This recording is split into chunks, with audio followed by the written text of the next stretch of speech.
기도하시겠습니다. 참 좋으신 하나님 아버지, 은혜와 사랑을 감사합니다. 오직 하나님만이 우리 인간의 생사 화복을 주관하여 주시고 인도해 주시는 분이신 줄 믿습니다. 그 하나님의 은혜로 이번 한 주간 저희들이 감당하게 되었고 승리할 수 있었음을 기억합니다. 이 시간 아버지 하나님 베푸신 은혜와 사랑을 기억하면서 우리의 마음과 물질을 구별하여서 귀한 예물로 아버지 앞에 올려드립니다. 이 모든 것들을 통하여서 하나님 영광 받아 주시옵소서. 주님의 은혜를 따라 살아가는 우리의 인생들이 주님 한 분만 만족하고 베푸신 크신 은혜와 사랑들을 샘하며 늘 감사하며 살게 하여 주시옵소서. 늘 주님의 심장으로 우리가 돌아봐야 될 많은 영혼들을 돌아보며 예수 그리스도의 이름으로 구제하여 또 영광 올려드릴 수 있도록 축복하여 주시옵소서. 하나님이 우리 교신 기업과 산업 위에 복을 주시고 이 모든 부분들을 감당할 수 있는 지혜와 총명과 명철을 믿음을 더하여 주셔서 이 모든 부분들을 잘 감당하여 영광 올려드리는 데 부족함이 없도록 주님 축복하여 주시옵소서. 오늘 또 간절히 하나님의 은혜를 기다리는 백성들에게 은혜로 채워주시기를 소원하옵고 예수님의 이름으로 기도합니다. 아멘. 우리 시간 귀한 성가대 찬양으로 하나님 앞에 영광 올려드리시겠습니다.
아멘. 감사합니다. 이 시간 오늘 저에게 허락하신 하나님의 말씀 보시겠습니다. 하나님 말씀 신약성경 요한복음 6장 5절에서 15절까지 말씀입니다. 다 같이 자리에 일어서셔서 오늘 저에게 주시는 하나님의 말씀을 받도록 하겠습니다. 제가 봉독해 드리겠습니다. 요한복음 6장 5절에서 15절까지 말씀입니다. 예수께서 눈을 들어 큰 무리가 자기에게로 오는 것을 보시고 빌립에게 이르시되 우리가 어디서 떡을 사서 이 사람들을 먹이겠느냐 하시니 이렇게 말씀하시면 친히 어떻게 하실지를 아시고 빌립을 시험하고자 하심이라. 빌립이 대답하되 각 사람으로 조금씩 받게 할지라도 200데나리온의 떡이 부족하리이다. 제자 중 하나 곧 시몬 베드로의 형제 안드레가 예수께 여짜오되 여기 한 아이가 있어 보리떡 5개와 물고기 2마리를 가지고 있나이다. 그러나 그것이 이 많은 사람에게 얼마나 되겠사옵나이까.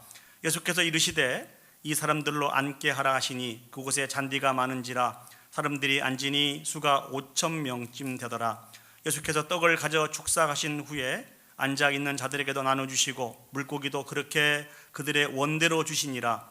그들이 배부른 후에 예수께서 제자들에게 이르시되 남은 조각을 거두고 버리는 것이 없게 하라 하시므로 이에 거두니 보리떡 5개로 먹고 남은 조각이 12바구니에 찼더라. 그 사람들이 예수께서 행하신 이 표적을 보고 말하되 이는 참으로 세상에 오실 그 선지자라 하더라. 그러므로 예수께서 그들이 와서 자기를 억지로 붙들어 임금으로 삼으려는 줄 아시고 다시 혼자 산으로 떠나가시니라.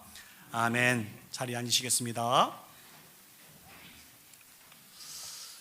중국 선교의 전설적인 인물 하면 많은 사람들이 글래디스 에일워드라고 하는 여인을 듭니다. 이 여인의 다른 이름은 작은 여선생이라고 하는 이름을 가지고 있습니다. 그러나 이분은 정식 교육을 받지 못한 아주 가난한 하녀 출신이었습니다. 선교 본부에서 이분에 대해서 이제 조사하고 자격 여건을 심사할 때 2가지 내용으로 인해서 부적격 판정을 내렸습니다. 그 첫 번째는 공부 능력이 부족하다는 것입니다. 그리고 2번째는 나이가 너무 많다는 것이죠. 그래서 선교사로서 당신은 부적격합니다. 이렇게 판정을 내리게 되었습니다.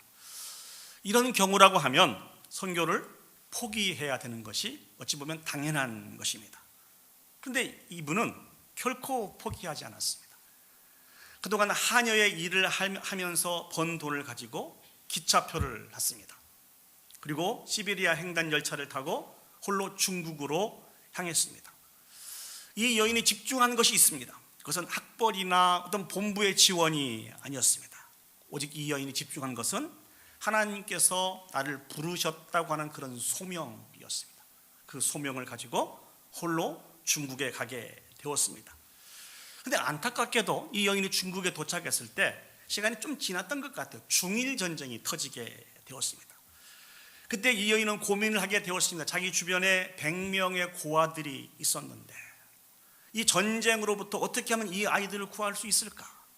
그러다 생각하는 것이 이 전쟁을 피해서 한 산을 넘어서 도망가는 것이었습니다. 그러나 여인의 몸으로 먹을 것도 충분히 준비되지 않은 상태에서 100명의 아이들을 데리고 산을 넘는다는 것은 이것은 불가능한 일 아닙니까? 거의 죽음이나 마찬가지 그런 일이었습니다. 많은 사람들이 염려하고 걱정하였습니다. 아마 아이들 중에서도 염려하고 걱정하는 아이들이 많이 있었을 것입니다. 그때 이 여인이 그 아이들에게 했던 이야기가 있습니다. 하나님이 홍해를 가르셨듯이 하나님이 우리의 길도 여실 것이다. 이러한 믿음의 선언과 고백으로 아이들을 위로하고 격려하고 설득하여서 산을 넘게 되었다는 것입니다. 어떤 결과가 나타나게 되었을까요? 약 한 12일 동안 산을 넘었다고 하는데 정말 감사하게도 100명의 아이들 중에 한 명도 잃지 않고 모두 구했다고 하는 그런 이야기를 읽어본 적이 있습니다. 이 이야기가 너무 드라마틱하고 아름다워서 6번째 행복의 여관이라고 하는 그런 제목으로 영화로도 만들어졌다고 합니다. 오늘을 살아가는 우리에게 있어서 가장 필요한 믿음의 모습은 여러분 무엇이라고 생각을 하십니까? 저는 우리에게 있어서 가장 필요한 믿음의 모습은 우리의 시선을 믿음의 시선으로 바꾸는 것이 아닌가 이런 생각을 한번 해보았습니다. 예수 그리스도의 시선으로, 예수 그리스도의 마음으로 바꾸는 것이 바로 참다운 믿음의 생활이라는 것이죠. 자, 그렇다고 한다면 이런 질문이 던져질 수 있겠죠. 우리가 어떻게 우리의 시선에서 예수 그리스도의 시선으로 바꿀 수 있을까요? 두 번째는 그렇게 우리의 시선에서 예수 그리스도의 시선으로 시선을 바꾸게 될 때 어떠한 역사가 우리 삶 가운데 나타나게 될까요? 저는 오늘 본문의 말씀을 통해서 이 질문에 답을 얻으면서 같이 은혜를 나누기를 원합니다. 오늘 성경을 보시면 예수님께서 이제 갈릴리 바다 건너편으로 가시게 되었습니다. 근데 수없이 많은 사람들이 예수님을 따라오게 되었습니다. 왜 그 사람들이 예수님을 따라오게 되었을까요? 성경을 보시면 예수님께서 많은 이적들을 행하시게 되었습니다. 병을 고치기도 하셨고 귀신을 쫓아내는 많은 이적들을 통해서 수없이 많은 사람들이 예수님을 따라다니게 되었습니다. 더군다나 이제 유대인의 명절인 유월절이 가까우게 되었습니다. 유월절이 다가오면 흩어졌던 많은 유대인들이 예루살렘으로 모이게 됩니다. 많은 사람들이 예루살렘으로 모여서 예수님에 대한 소식을 듣기도 하고 눈으로 보게도 되었다는 것이죠. 그래서 수없이 많은 사람들이 예수님을 따라다니게 되었습니다. 그때 예수님께서 성경을 보시면 산에 오르시게 되었습니다. 왜 예수님이 산에 오르시게 되었을까요? 그것은 따라다녔던 많은 사람들에게 천국의 복음을 증거하고 그들을 가르치시기 위해서 산으로 오르시게 되었습니다. 오늘 본문에 등장했던 그 날도 아마 그들에게 천국 복음을 증거하고 가르치시는 이 일들에 예수님은 온통 집중하면서 힘을 다 쏟아 부으셨던 것 같습니다. 날이 저물어 가는지도 모르게. 정신을 차려보니까 날이 저물어 갔어요. 예수님이 그것을 깨닫게 되었습니다. 이때 예수님께서 주신 말씀이 무엇입니까? 요한복음 6장 5절 말씀을 보시죠. 예수께서 눈을 들어 큰 무리가 자기에게로 오는 것을 보시고 빌립에게 이르시되 우리가 어디서 떡을 사서 이 사람들을 먹이겠느냐 하시니, 예수님은 수없이 많은 사람들이 모여있는 그들에게 먹을 것을 해결해 주시기를 원하셨습니다. 그래서 우리가 어디서 떡을 사서 이 사람을 먹이겠느냐, 저 말씀을 가지고는 정확하게 예수님의 뜻을 파악하지 못할 수 있어요. 우리가 어디서 떡을 사서 이 사람을 먹이겠느냐, 먹이시겠다는 것인지 그냥 궁금해서 질문한 것인지. 그런데 이 예수님의 의도를 정확하게 파악하기 위해서는 다른 성경을 보시면 알게 됩니다. 우리 마가복음 6장 37절 말씀입니다. 대답하여 이르시되 너희가 먹을 것을 주라. 예수님의 본심은 무엇입니까? 이 수없이 많은 사람들을 위해서 먹을 것을 준비하고 먹을 것을 주라고 이야기해 주고 계십니다. 자, 이 예수님의 말씀에 빌립이 반문하는 것이 무엇입니까? 요한복음 6장 7절 말씀을 보시죠. 빌립이 대답하되 각 사람으로 조금씩 받게 할지라도 200데나리온의 떡이 부족하니이다. 모든 사람들이 풍족하게 다 먹는 것은 고사하고 그저 허기만 면할 정도로 아주 조금씩 나누어 먹을지라도 약 200데나리온의 떡이 부족하다는 것입니다. 200데나리온은 노동자의 200일치의 임금입니다. 이 돈을 오늘날 달러로 계산해 보면 얼마나 될까요? 놀라지 마시기 바랍니다. 약 2만 4천 불에서 3만 불 정도 되는 큰 돈입니다. 그 당시에 남자들만 숫자를 카운트했을 때 남자들만 5천 명이라고 말씀을 해주고 계십니다. 남자들만 5천 명이었으니까 노인들과 여인들과 아이들까지 합치면 수만 명이 될 수 있다는 것이죠. 오늘 지금 빌립이 하는 이야기가 무엇입니까? 이 큰 돈이 필요하고 이 큰 돈이 설령 있다 할지라도 이 사람들을 먹일 수 있는 떡을 사는 것은 불가능하다는 것입니다. 결국 빌립이 예수님에게 하는 답이 무엇입니까? 이 일은 절대로 가능하지 않습니다. 불가능합니다. 지금 이 이야기를 하고 있는 것입니다. 여러분은 이 빌립의 계산법을 어떻게 생각하십니까? 지나치다고 생각하십니까? 당연하다고 생각하십니까? 이 빌립의 계산법은 우리에게도 익숙하지 않습니까? 여러분은 어떤 일들을 하려고 할 때 어떻게 그 일들을 진행을 하죠? 좀 지혜로우신 분은 내가 가지고 있는 것이 얼마나 되는지를 먼저 살펴보게 될 것입니다. 그리고 그 일로, 그 돈으로 이것을 할 수 있는지 없는지 계산해보고 따져보게 될 것이죠. 이렇게 해서 답을 딱 내놓는 것이 그나마 가장 정확한 방법일 것입니다. 오히려 이렇게 내가 얼마나 가지고 있는지도 살펴보지 못하고 그냥 무성의하게 그거 할 수 있을 거야, 해, 가능해 이렇게 하는 것은 불성실한 것이죠. 준비가 덜 돼 있는 모습입니다. 능력 없는 삶인 것이죠. 그런 면에서 놓고 보면 오늘 빌립이 성실하게 일을 잘하고 있습니까? 못하고 있습니까? 아주 일을 잘해요, 못해요? 아주 일을 잘하고 있는 것입니다. 그런데 우리가 한 가지 놓치고 있는 것이 있습니다. 그게 무엇입니까? 그것은 이 일의 시작이 누구로부터 시작했느냐가 굉장히 중요합니다.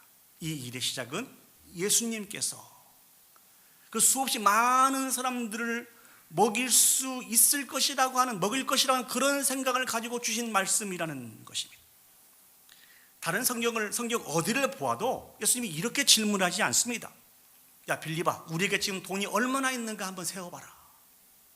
그리고 그 돈을 가지고 이 많은 사람들을 어떻게 먹일 수 있는지, 그 떡을 살 수 있는 곳이 어디가 있는지 한번 알아봐라. 이렇게 말씀하시지 않으셨습니다. 그냥 예수님이 주신 말씀 아주 심플해요. 너희가 먹을 것을 주라는 것입니다. 그럼 우리가 이런 질문을 해볼 수 있을 것 같아요. 우리가 상식적으로 놓고 볼 때는 이것이 불가능한 일인데 왜 불가능한 이 일을 예수님은 빌립에게, 제자들에게, 더 나아가서 오늘을 살아가고 있는 저와 여러분들에게 말씀하고 있는 것일까요? 그 대답은 요한복음 6장 6절에 나와 있습니다. 이렇게 말씀하심은 진히 어떻게 하실지를 아시고 빌립을 시험하고자 하심이라. 이미 예수님 마음속에는 자기에게 다가온 수없이 많은 이 굶주린 백성들을 어떻게 먹일 것인지에 대한 계획이 있으셨습니다. 예수님은 이 주님이 가지고 계신 이 계획을 빌립도 제자들도 오늘을 살아가는 저와 여러분들도 깨달아 알기를 원하셨습니다. 왜냐하면 그 방법을 깨달아 아는 것이 하나님을 믿는 사람들이 살아가는 진리의 길이기 때문에 그렇습니다. 그러면 제자들에게, 오늘을 살아가는 우리들에게 필요한 것이 무엇일까요? 자신의 상식과 지식을 통해서 가질 수 있는 우리의 시선을 내려놓고 절대적인 주권을 가지고 역사가시는 주님의 시선을 소유해야 된다는 것입니다. 왜요? 이 일을 명하신 분이 주님이시기 때문에 그렇습니다. 주님은 모든 것을 다 가능하게 하신 분이시기 때문에 이 일을 명하신 그 주님이 어떻게 이 일을 이루어 가실 것인지에 대한 기대를 가지고 믿음을 소유하는 것이 정말 중요한 일이라는 것입니다. 여러분들은 지금까지 삶을 살아오면서 하나님의 역사를 얼마만큼 체험하셨습니까? 입술을 들어서 하나님의 역사를 체험한 것을 간증하게 될 때 계속해서 그 간증을 멈추지 않고 하실 수 있으십니까? 아니면 아무리 우리 자신을 되돌아보아도 하나님의 역사를 찾아볼 수 없는 그러한 상황을 살아가고 계십니까?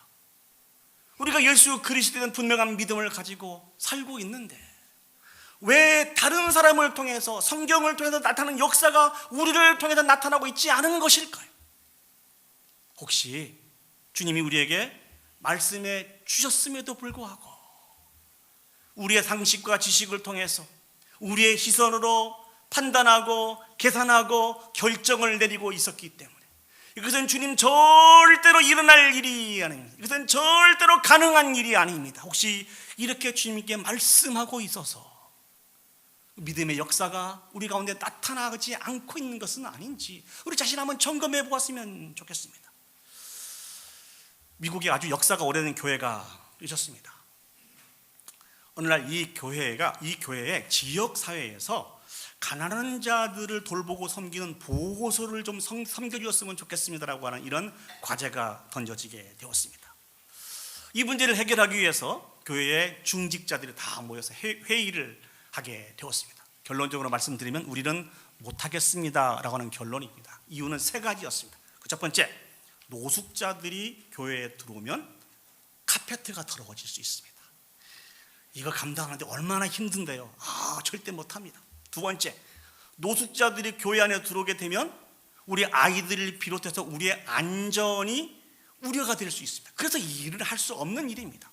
세 번째, 노숙자들이 우리 교회에 들어왔다 나갔다 하는 이 소식이 들리면 부동산 가치가 떨어지기 때문에 이 일은 절대 할 수가 없습니다. 그들 가운데는 하나님의 긍휼보다는 건물의 관리와 안전에 자신들의 희선이 먼저였습니다. 교회를 향한 예수 그리스도의 구주, 예수 그리스도의 은혜와 사랑을 입은 우리를 향한 하나님의 마음은 무엇일까요? 그 주님의 사랑이 교회의 울타리를 뛰어넘어서 지극히 연약한 자, 작은 자에게까지 이르러 주님의 위로와 격려이 전달되기를 하나님은 진실로 원하였을 것입니다. 그런데 이 교회는 그 일들을 감당하지 못했습니다. 그래서 결국 우리는 보호소를 운영할 수 없습니다, 그렇게 거부하게 되었다는 것이죠. 시간이 몇 년이 지났다고 그래요. 그 지역에 대규모의 개발이 일어나게 되었습니다. 그래서 교회가 돌봐야 될 가난한 사람들이 다 흩어지게 되었습니다. 문제가 해결된 것 같은데, 그러면 교회의 모습은 어땠을까요? 교회 또한 찾아오는 사람이 없었습니다. 젊은 층들이 한 명, 두 명 다 떠나고 노령화가 되고 말았습니다. 마치 오늘을 살아가고 있는 많은 미국 교회의 모습을 바라보고 있는 것 같아요. 그들이 마지막 예배를 드릴 때 그 예배를 주관했던 담임 목사님이 이렇게 설교를 했다고 합니다. 하나님이 우리에게 세상을 치유할 기회를 주셨는데 우리는 우리의 희생으로 담장을 높였습니다. 오늘 우리 교회가 비어가는 것은 그때 주님의 희생을 외면한 것에 대한 책망입니다. 간절히 소망하는 것은 우리의 희생이 우리에게 말씀하신 하나님의 말씀을 근거로 하여서 믿음의 희생으로, 주님의 희생으로 바뀔 수 있었으면 좋겠습니다. 그곳에 하나님의 놀라운 역사가 나타나게 됩니다. 물론 우리가 감당해야 할 많은 짐들이 있지만 저와 여러분들 어차피 우리의 대장 되신 예수 그리스도의 그 말씀에 따라 순종하며 살아가는 사람들 아닙니까? 계산이 나오지 않는다 할지라도, 이해되지 않는다 할지라도 주님께서 말씀하시면 순종하는 것이 저와 여러분들에게 필수 사항이라는 것입니다. 특별히 오늘은 교회에서 어린이 주일로 지키고 있습니다. 여러분 자녀를 위해서, 또 우리 교회에 보내주신 많은 자녀들을 위해서 여러분 어떠한 소망과 기대를 가지고 계십니까? 저는 이런 소망을 가졌으면 좋겠습니다. 적어도 우리 자녀들이 오늘을 살아가는 우리들보다도 더 크고 깊고 놀라운 넓은 믿음을 소유했으면 좋겠다. 믿음의 거장으로 잘 세워질 수 있었으면 좋겠다. 이런 소망을 가지고 그들을 위해서 기도했으면 좋겠습니다. 우리는 우리의 시선에 갇혀서 더 큰 하나님의 역사를 체험해 보지 못하고 오히려 하나님의 영광을 가로막고 가로채고 살았다면 우리 자녀들은 이런 부분들에 얽매이지 않고 하나님의 시선을 회복하여서 마음껏 하나님의 앞에 영광을 올려드리고 주님의 나라를 위해서 귀하고 아름답게 사용되었으면 좋겠다. 이것이 저와 여러분들이 우리 자녀에 대해서, 우리 교회에 보내시는 그 자녀에 대해서 가지고 있는 소망 아닙니까? 왜 아멘 안 했어요? 이것이 우리 소망 아닙니까? 이 소망을 가져야 돼요. 적어도 우리보다는 큰 믿음을 우리 자녀들이 가져야 되지 않겠습니까? 그럼 우리가 어떻게 살아가야 될까요? 지금 우리부터 우리의 시선을 주님의 시선, 우리의 시선을 믿음의 시선으로 바꾸고 우리 자녀들도 그 영향력을 받아서 귀하고 아름답게 지어져 가야 되기를 위해서 기도하고 수고해야 된다니까요. 이 설교를 하고 있는 저도 이 부분에 자유롭지 못합니다. 저에게 딸이 하나 있어요. 얼마 전에 결혼하겠다고 연락이 왔습니다. 제가 보고 또 보고 따져보고 또 따져보니까 절대 안 되겠더라고요. 할 수 없다. 나이도 아직 어리고 해야 될 공부도 많고 감당해야 될 일이 얼마나 많이 있는데 이것 때문에 안 되고 이것 때문에 안 되고 결혼하면 어디서 살고 어떻게 생활하고 이런 얘기를 조목조목 했더니 이야기했더니 딸이 쭉 듣고 있다가 한마디 하더라고요. 아빠 지금 나 금식하면서 기도하고 있어. 누가 목사인지 모르겠습니다. 본인은 여러 시간 동안 기도하면서 하나님이 주신 응답에 근거하여서 이 이야기를 했는데 목사이면서도 불구하고 저는 눈앞에 보이는 현실적인 조건만 대 걸고 있더라고요. 하나님이 그렇게 말씀하신 것 같아요. 누가 목사냐? 우리의 시선을 내려놓고 주님의 시선을 가지고 살아갈 수 있는 저와 여러분들이 되었으면 좋겠습니다. 그곳에 하나님의 놀라운 역사가 펼쳐진다니까. 이것이 오늘날 하나님이 우리에게 대한 기대를 가지고 살아가기를 원하는 믿음의 삶인 것을 사랑하는 여러분 기억하시고, 우리에게 말씀해 주신 그 말씀에 따라서 믿음의 시선을 소유할 수 있는 저와 여러분들이 되시기를 예수님의 이름으로 축복합니다. 두 번째 우리가 생각해 볼 수 있는 말씀은 오늘 주님의 그 말씀에 또 다른 제자의 반응이 등장합니다. 우리 요한복음 6장 8절에서 9절 말씀 보시겠습니다. 제자 중 하나 곧 시몬 베드로의 형제 안드레가 예수께 여짜오되 여기 한 아이가 있어 보리떡 5개와 물고기 2마리를 가지고 있나이다. 그러나 그것이 이 많은 사람에게 얼마나 되겠사옵나이까. 안드레가 주님의 말씀에 따라서 우리에게 무엇이 있는가 아마 살펴보았던 것 같아요. 그래서 가지고 온 것이 무엇입니까? 한 아이가 가지고 있는 보리떡 5개와 물고기 2마리였습니다. 보리떡 5개와 물고기 2마리, 이것이 얼마나 가치 있고 얼마나 많은 양일까요? 당시 보리는요, 가난한 서민이나 짐승의 사료로 사용되었던 것이 바로 보리였습니다. 더구나 5개는 어린 아이의 한 끼 식량밖에 안 돼요. 물고기는 무엇인지 아십니까? 아마 많은 학자들이 그렇게 추측을 해요. 소금으로 절여 놓았거나 말린 것이라는 것이죠. 그래서 이 물고기는 주식이 아니고 그냥 반찬 종류로 사용되었던 물고기라는 것입니다. 그러니까 얼마나 가치 없고 얼마나 작은 것입니까? 안드레가 이것을 가지고 왔어요. 이것을 가지고 오면서 주님 앞에 고백한 안드레의 이야기가 무엇입니까? 이 많은 사람들에게 이것이 얼마나 될 수 있겠습니까? 안드레의 이야기를 종합해 보면 빌립과 전혀 다르지 않습니다. 절대로 안 된다는 거예요. 우리가 가지고 있는 것이 이것밖에 없습니다. 절대로 안 됩니다.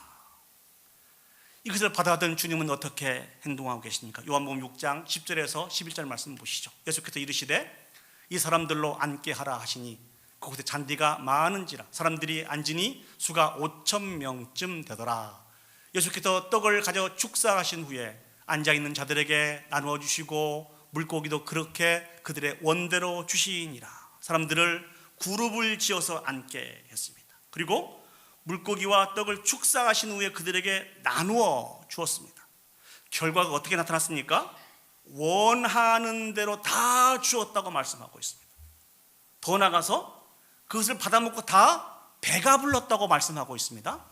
더 나아가서 다 배가 부른 상태에서도 남은 조각이 12바구니를 남겼다는 것입니다.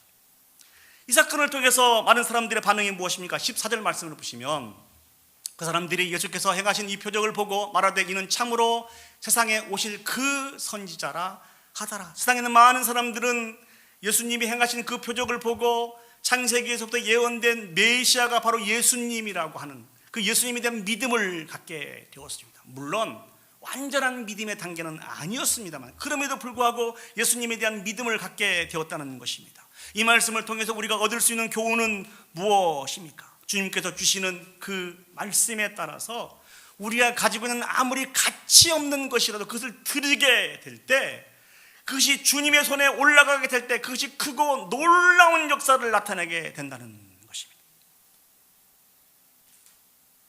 저는 이 설교를 준비하면서 그 어린아이의 모습을 한번 생각을 해봤어요. 어린아이가 부모로부터 전달된 그 도시락을 가지고 왔는데 그 도시락을 통해서 수만 명의 사람들을 먹고 배부르게 하는 것에 사용되었다고 한번 생각을 해보시기 바랍니다. 여러분들이 그 어린 아이였다고 하면 어떻게 살아가시겠습니까?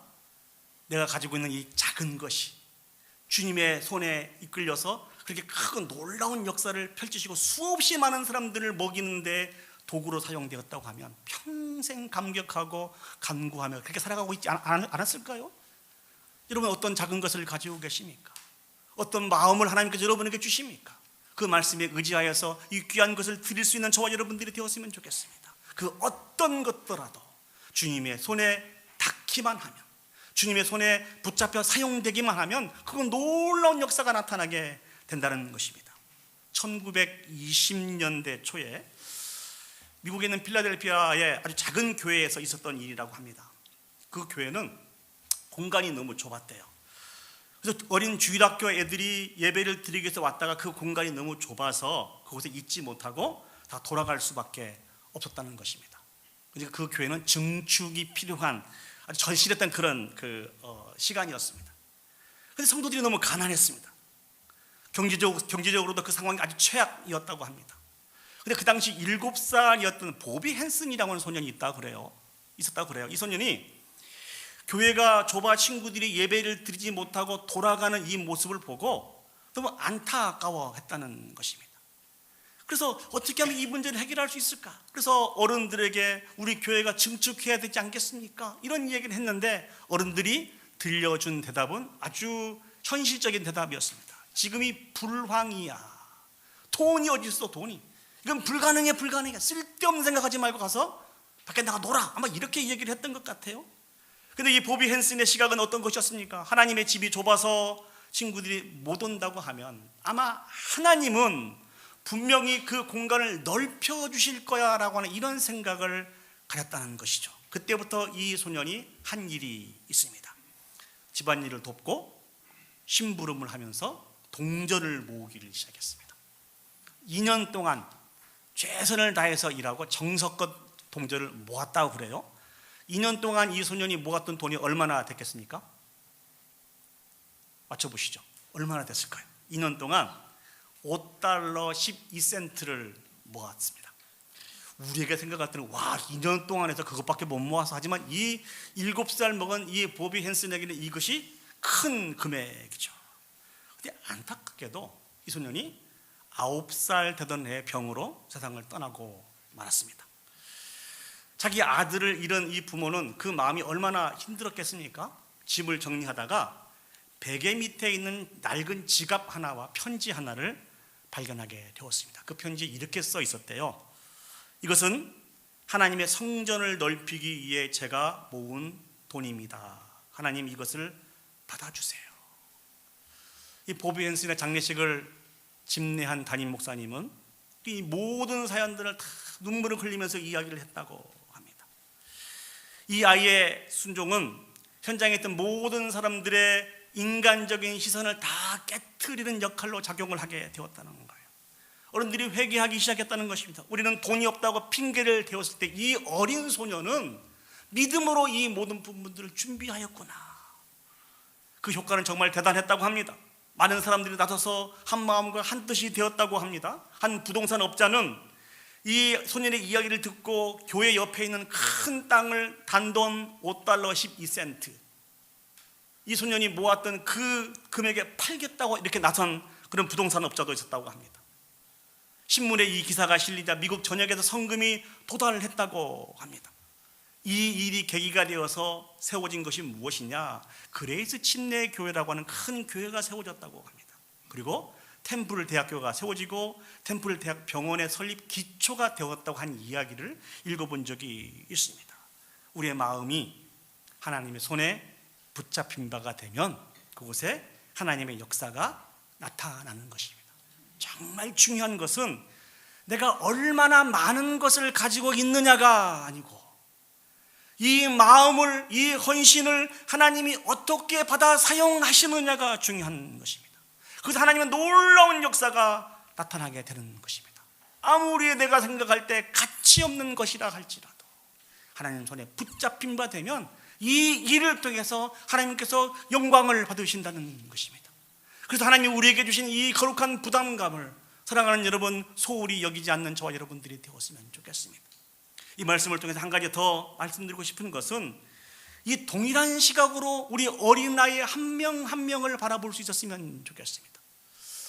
하나님께서 우리 교회 가운데 복을 주셔서 우리 EM권에 있는 우리 학생들이 한 명, 두 명 이렇게 오다 보니까 어느 정도 작은 그룹을 이룰 수 있는 그런 그룹이 되었습니다. 이 한 명 한 명 아이들을 생각할 때 저는 오늘 설교를 주면서 이런 생각을 했어요. 어찌 보면은 보리떡 5개와 물고기 2마리 같이 어른들의 시각에는 볼품이 없는 그러한 연약한 자녀들일 수 있다는 것입니다. 그런데 그 연약한 인생이 하나님의 손에 닿기만 하면, 하나님 손에 붙잡힌 바 되면 그 인생이 사랑하는 여러분 어떻게 변하게 되겠습니까? 아마 우리의 기대를 초월하여서 상상할 수 없는 놀라운 역사로 펼쳐가지 않으시겠습니까? 눈에 보이는 것으로 판단하고 그들을 대하는 것이 아니고 하나님에 대한 믿음을 가지고 그 위대한 역사를 바라보고 한 영혼들을 돌보며 섬길 수 있는 그런 저와 여러분들이 되었으면 좋겠습니다. 한국의 세계적인 성악가 하면 여러분 누가 생각이 나십니까?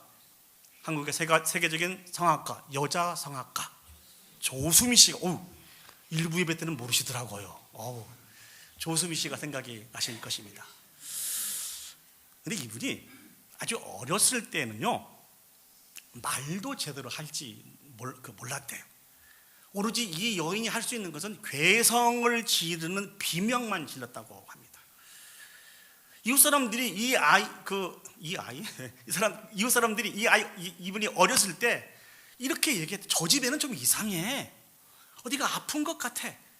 늘 걱정스러운 눈동자로 이 조수미 씨를 바라봤다는 것이죠. 그래서 병원에 가게 되었는데 병원에서도 특별한 원인을 찾지 못했다고 합니다. 부모의 마음이 어떠했을까요? 정말 그 마음이 많이 찢어졌을 것 같습니다. 그러면서 하나님 앞에 원망도 하게 했대요. 왜 하나님 저에게, 왜 하나님 우리 아이에게 이런 어려움을 겪게 하십니까?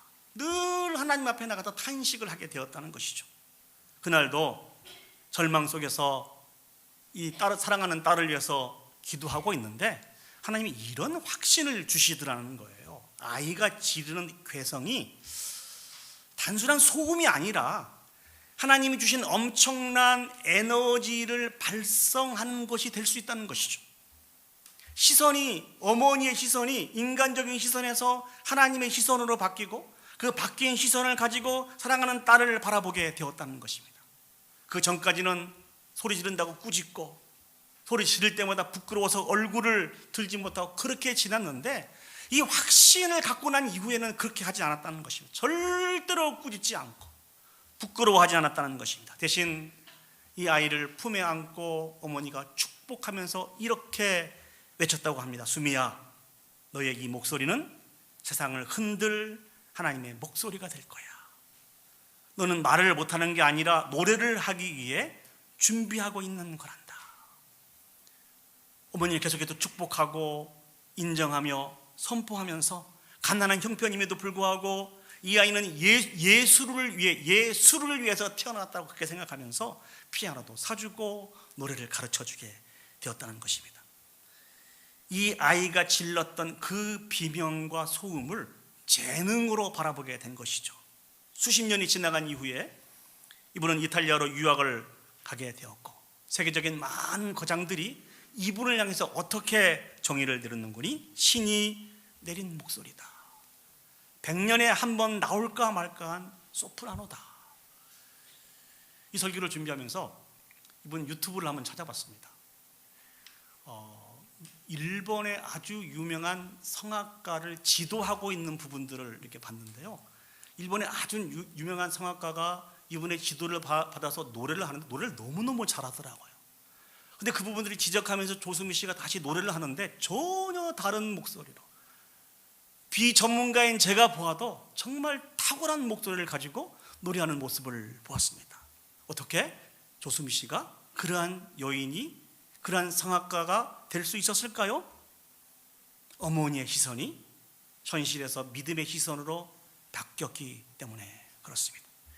이제 우리가 해야 될 일이 무엇입니까?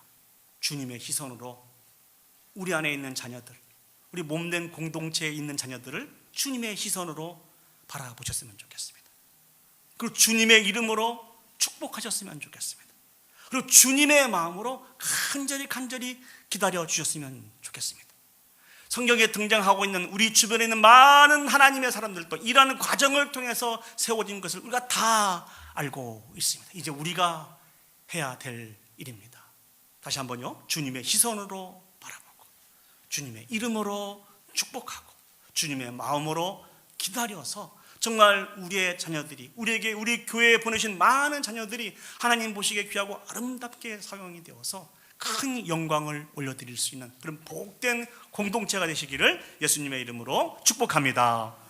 이제 말씀을 정리하도록 하겠습니다.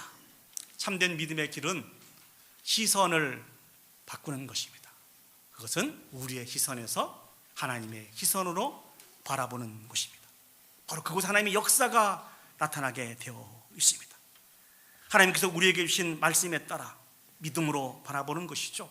우리의 순간적인 시각과 감정으로 인해서 바라보는 것이 아니고 말씀하신 분이 하나님이시기 때문에 그 힘과 능력을 의지하여서 바라보는 것입니다. 그리고 눈에 보이는 현실에 따라서 판단하는 것이 아니고 믿음의 시선으로 축복하고 인정하고 함께 하는 것입니다. 그렇게 할 때 우리의 헌신과 우리 자녀 개개인이 또 우리도 포함해서 하나님께 붙잡힌 바 되었을 때 놀라운 역사가 나타나게 되는 것입니다.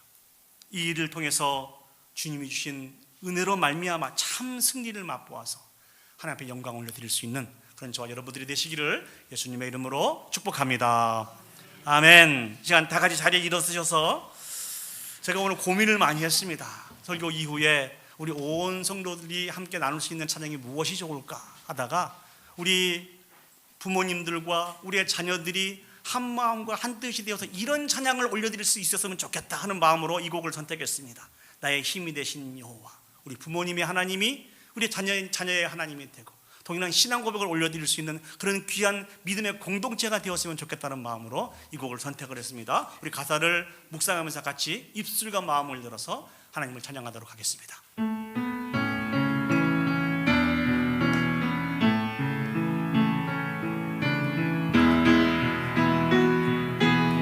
나의 힘이 되신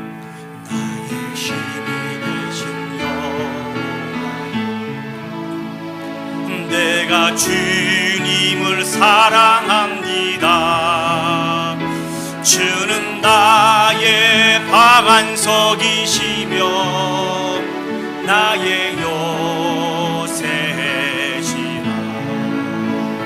주는 나를 건지시는 나의 주 나의 하나님 나의 피할 밥이시요 나의 방패 나의 하나님 나의 하나님 나의 하나님 나의 하나님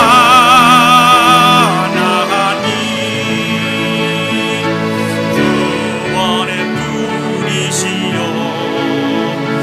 나의 산 2절로 하겠습니다. 나의 생명 되신 여호와여 나의 생명 되신 여 내가 주님을 찬양합니다. 내가 주님을 찬양 주는 나의 사랑이시며 주는 나의 사랑이시며 나의 의지이시며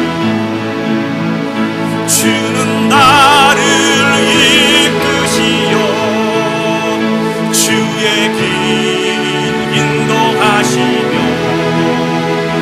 나의 생의 목자 되시니 내가 따를 나의 하나님 나의 하나님 나의 하나님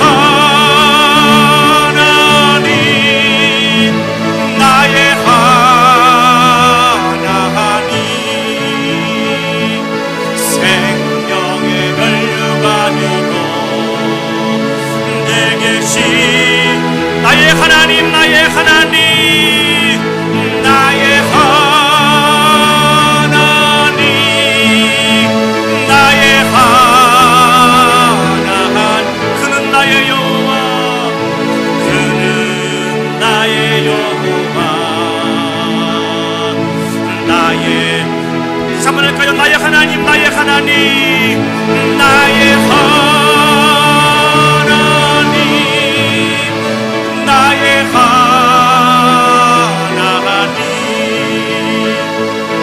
그는 나의 여호와 나의 구세주. 이 시간 다 같이 눈을 감으시고 주신 말씀과 올려드린 찬양을 기억하시면서 기도하도록 하겠습니다. 저희들은 방금 우리와 우리 자녀의 목표를 가지고 찬양했습니다. 나의 하나님이 우리의 자녀의 하나님이 되어서 우리 모두가 함께 나의 하나님 나의 하나님 그는 나의 여호와 나의 구세주. 하나님 우리의 가정을 지켜주시옵소서. 우리 자녀를 지켜주시옵소서. 우리 부모와 우리의 자녀가 한 목소리로 우리의 하나님에 대한 바른 신앙 고백을 하고 그 한 분 하나님을 만족하며 살아갈 수 있도록 도와주십시오. 기도했으면 좋겠습니다. 이것이 우리 가정에 주신 하나님의 가장 큰 축복입니다. 이 축복을 바라보면서 기도하며 살아갈 수 있는 저와 여러분들이 되었으면 좋겠습니다. 이제 우리가 오늘 주신 말씀에 근거하여서 우리의 모든 상식과 지식을 통해서 세워진 우리의 시선을 내려놓고 하나님이 주신 믿음의 시선으로 살아갈 수 있도록 해서 기도했으면 좋겠습니다. 그래서 놀라운 하나님의 역사가 우리의 삶 가운데 나타나서 우리 생명이 다하는 그날까지 그 한 분 하나님만 만족하며 선포하며 감격하며 감사하며 살아갈 수 있는 복 있는 인생이 되게 해달라고 우리 다 같이 한 목소리로 합심해서 기도 올려드리도록 하겠습니다. 기도하시겠습니다. 하나님 우리가 충만하신 아버지 하나님 은혜와 사랑을 주시고 아버지 하나님 우리 여호와 하나님이 나의 하나님이시고 나의 하나님이시고 엄밀한 동일한 신앙 고백을 올려드리고 한 곳을 바라보며 함께 지어가지고 할 수 있었습니다. 주님 은혜와 사랑을 베풀어 새 힘을 주시고 능력을 주시고 우리가 아버지 하나님 주님 아버지 하나님의 희생을 가지고 살아가는 아버지 하나님 우리의 자녀들의 자녀들의 온전히 하나가 되어지고 우리의 지혜를 생각하고 아버지의 은혜를 베풀어 이 큰 하나님의 큰 축복을 우리 부모와 자녀가 한 분 하나님을 선포하며 고백하며 지어나가게 주시옵소서. 전능하신 아버지 하나님 우리 앞에 있는 아버지 하나님 우리의 인간의 시선을 내려놓고 이제 아버지 하나님을 향한 믿음의 끝난 믿음의 시선을 갖고 살아갈 수 있도록 아버지 우리 하나님 주신 그 사랑과 감사합니다. 놀라운 능력의 역사로 우리 삶을 살아갈 수 있도록 축복하시고 주시옵소서. 우리 힘이 없고 능력이 없고 그냥 단짝 하나님께서 함께 주님 축복해 주시옵소서. 하나님 아버지 우리 가운데 은혜를 베풀어 주시기를 소원합니다. 하나님을 우리 하나님으로 우리의 주인으로 우리의 통치자로 믿고 노래하며 찬양하며 예배에 올려드리는 이 귀한 믿음의 생활들이 우리 대에서 멈춰줄까봐 두렵습니다. 우리 자녀들이 동일하게 우리 하나님을 자신의 하나님으로 부르고 동일하게 그 하나님을 예배하고 그 하나님 앞에 순종하며 살아갈 수 있는 믿음의 자녀들이 되게 하여 주시옵소서. 그래서 우리 온 가정들이 그 한 분 하나님 앞에 동일한 찬양과 감사와 영광을 올려드리며 살아갈 수 있도록 축복하여 주시옵소서.